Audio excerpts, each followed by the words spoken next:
کسی نے پوچھا کہ وطر سے پہلے کی 2 سنت اگر بھول گئے تو کیا بعد میں پڑھ سکتے ہیں؟ جی پڑھ لیں بالکل، اگر آپ 2 سنت موقدہ بھول گئے تھے تو پھر بعد میں بھی آپ ادا کر لیں، ادا ہو جائیں گی۔ کسی نے پوچھا کہ کیا نابالغ لڑکی اپنا نکاح ولی کی اجازت کے بغیر کر سکتی ہے؟ جبکہ کیونکہ ہمارے یہاں بلوغت کی عمر 18 سال ہے، تو اب یہ سمجھ لیں ذرا کہ دیکھیں ہمارے شرعی لحاظ سے لڑکی کی بلوغت کی عمر 15 سال ہے، کہ جب لڑکی 15 سال کی ہو جائے وہ بالغہ ہو گئی۔ لیکن باقی جو ملکی قانون ہے یا ورلڈ وائڈ جو قانون چل رہا ہے تو 18 ایئرز اولڈ لڑکی جو ہوتی ہے وہ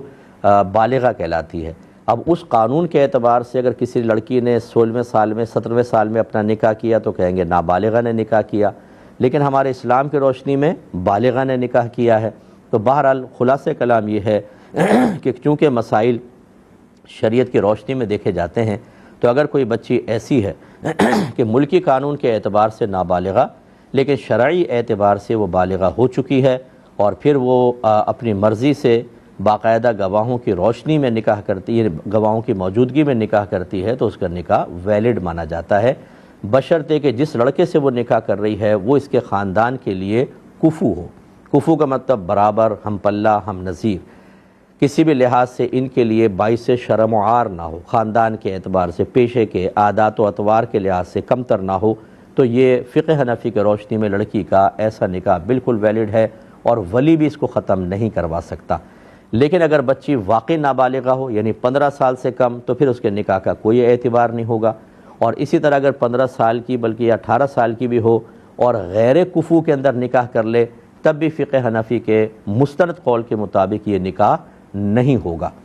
اچھا، یہ جو ہے یہ نفس مسئلہ ہے۔ جتنی بچیاں مجھے سن رہی ہیں یا پیرنٹس کچھ تشویش کا شکار ہو جاتے ہیں کہ یہ مفتی صاحب تو شاید ترغیبی کوئی کلام ہو گیا، ان سب سے میری گزارش ہے کہ ترغیب دینا مقصود نہیں ہے، نفس مسئلہ بیان کرنا مقصود ہے۔ ہم بچیوں کو یہی ترغیب دیتے ہیں کہ ماں باپ سے اگر آپ کی کوئی پسند ہے بھی، چوائس ہے بھی، تو انتہائی ادب کے ساتھ، شرم کے ساتھ اپنی والدہ سے ڈسکس کر لیں، لیکن اس طرح کے قدم نہ اٹھائیں۔ ماں باپ کی دعاؤں کے ساتھ بچی رخصت ہوتی ہے، اللہ تعالیٰ بڑی برکات سے نوازتا ہے۔ اور جن لڑکیوں نے از خود فیصلے کیے ہیں اور وہ گئی ہیں، میرے پاس اتنے کیسز آئے ہیں، شاید کوئی لاکھ میں سے کوئی ایک آدھ سکھی رہ رہی ہو، ورنہ دکھ ہی دکھ، غم ہی غم، پچھتاوے اور ماں باپ کی بد دعائیں، اور بعض اوقات ان کے دل کا جو چبھن ہے، ان کے دل کا دکھنا ہے، دل سے نکلنے والی آہیں وہ ساری خوشیوں کو جلا کے بھسم کر دیتی ہیں، اور اتنی دردناک زندگی گزار رہی ہے بعض لڑکیاں کہ کچھ انتہا نہیں۔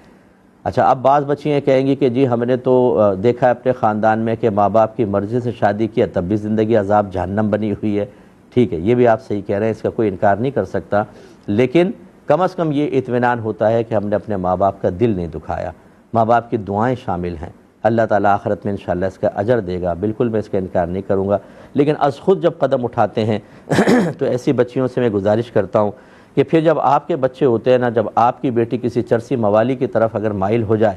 تو آپ منع نہیں کر سکتی کہ تم کیوں ایسا کر رہی ہو۔ وہ کہے گی آپ نے بھی تو ایسا کیا تھا، آپ کی اور پاپا کی تو لو میرج تھی، اب میں بھی کر رہی ہوں، مجھے چھوڑ دیں۔ اس وقت جو دکھ کے لمحات ہوتے ہیں وہ بڑے بہت ہی تکلیف دہ ہوتے ہیں کہ آپ خود ایک قدم ایسا اٹھا چکے تھے کہ اب بچوں کو منع نہیں کر سکتے،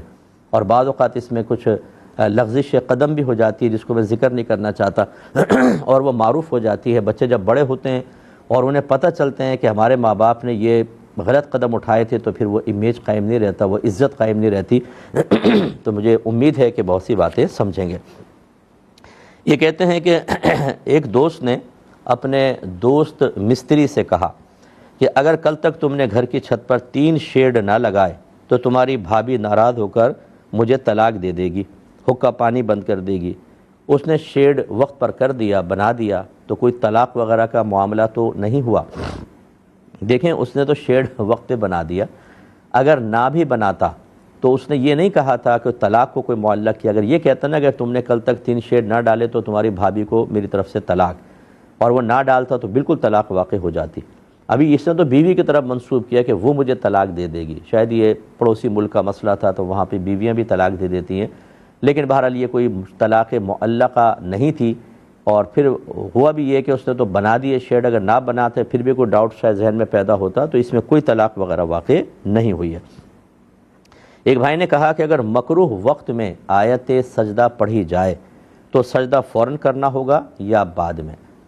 دیکھیں فوراً نہیں کرنا ہوگا، بہتر تو یہ ہے کہ مکروہ وقت میں تلاوت قرآن پاک بھی نہ کی جائے، اگر کریں تو کوشش کریں کہ وہ آیات پڑھیں جس سے سجدہ تلاوت لازم نہیں ہوتا، دوسری آیت پڑھ لیں۔ لیکن اگر آپ نے پڑھ لی ہے، سجدہ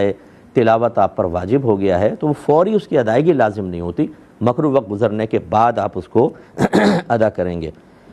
کہتے ہیں کہ کیا کسی غریب کے پاس اتنی زکوٰۃ جمع ہو گئی کہ وہ خود مالک نصاب ہو گیا تو کیا اس کے اوپر زکوٰۃ لازم ہو جائے گی؟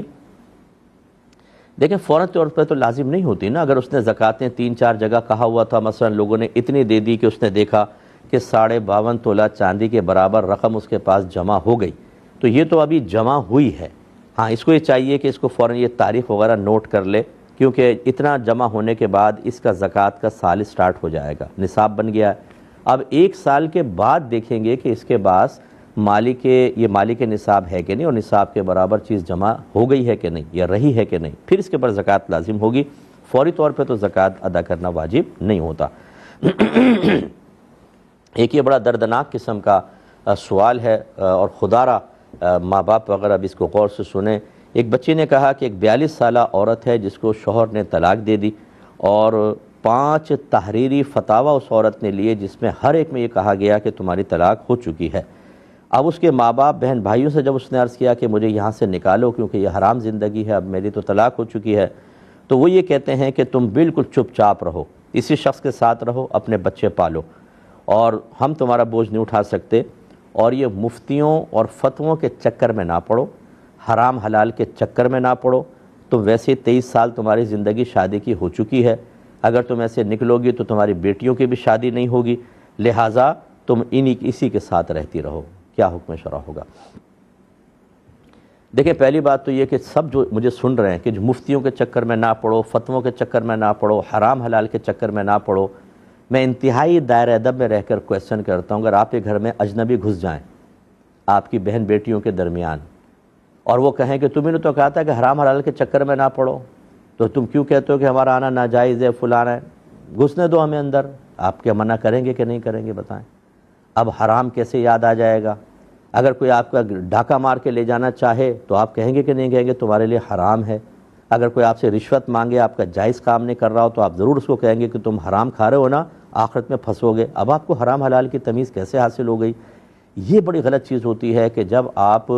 کوئی ایک کام اپنے لیے ناپسند کر رہے ہوتے ہیں یا لگتا ہے کہ بوجھ ہے، تو آپ کہتے ہیں نہ حرام نہ حلال نہ مفتی نہ فتوے۔ یاد رکھیں جو ایسا کہے گا وہ دائرہ اسلام سے خارج ہے، کیونکہ حرام حلال کے چکر میں نہ پڑو کا مطلب کیا ہے؟ اللہ تبارک و تعالیٰ نے قرآن میں حرام بھی فرمایا، حلال بھی بیان کیا، نبی کریم نے حلال اور حرام کی تمیز سکھائی ہے۔ اگر آپ کہتے ہیں اس کے چکر میں نہ پڑو تو آپ گویا کہ یہ کہہ رہے ہیں کہ قرآن کو بھی چھوڑو، حدیث کو چھوڑو، یہ سب ایسی ہیں بیکار۔ اور مفتیان کرام کا کام کیا ہے؟ ہم جیسے مفتی ہیں، ہم اپنے پاس سے کچھ بھی بیان نہیں کرتے، ہم کر ہی نہیں سکتے، ہم قرآن اور حدیث کو بیان کریں گے۔ تو اگر آپ کسی مفتی کو برا کہتے ہیں، اس کے فتوے کو برا کہتے ہیں، تو اصل میں آپ قرآن اور حدیث کو گالیاں بک رہے ہیں اور انہیں برا کہتے ہیں، اور یہ بھی کفر ہے۔ تو ایسے جتنے بھی بچے اگر سن رہے ہیں تو یہ ماں باپ، ان کے بہن بھائی، اس اور لڑکی کے سب دائرہ اسلام سے خارج ہیں۔ اللہ کی بارگاہ میں توبہ کریں، تجدید ایمان کریں، تجدید نکاح کریں۔